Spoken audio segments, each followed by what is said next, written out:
As America marks its 250th anniversary, Hoosiers are getting a rare look at one of the documents that helped shape not just the state, but the nation. The original Indiana Constitution is back in Corydon, the state's first capital, nearly 210 years after delegates gathered here to debate what Indiana would become. Blakely McHugh is diving into the significance of the document and how it set Indiana apart from the rest. Blink and you might miss it. Nestled among the rolling hills of southern Indiana, Corydon is a small town with a population of just a few thousand.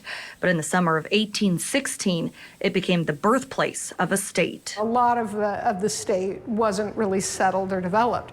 So it was centrally located for southern Indiana, where all the action was. That action would lead to one of the most important documents in Indiana history, its first constitution.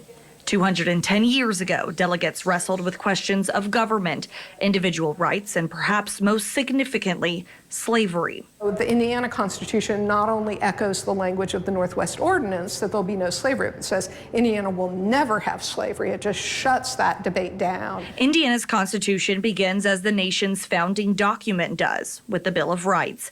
But historians say one section stands out as remarkably ahead of its time. Education was fundamental to a democratic society. The Constitution called for a system of education stretching from primary school through higher education.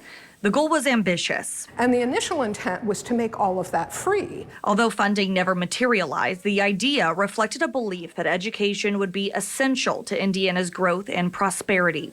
It took delegates 18 days to finalize the document, and on June 29, 1816, Indiana was declared a state. Of all of the elements of governing that came into making Indiana what it is today, really started at that 1816 Constitutional Convention that then laid the groundwork for us to become a state. Jonathan Jennings was president of that convention and later went on to be Indiana's first governor. Today, visitors can see those ideas preserved in ink and parchment inside the Governor Hendricks headquarters, otherwise known as the Governor's House. If you write the Constitution and then you really have to bring it into practice, I think really comes home in a space like this. For historians, Indiana's original Constitution isn't simply a relic from the past. It's a reminder that history is still being written. In Corydon, Blakely McHugh, WLKY News.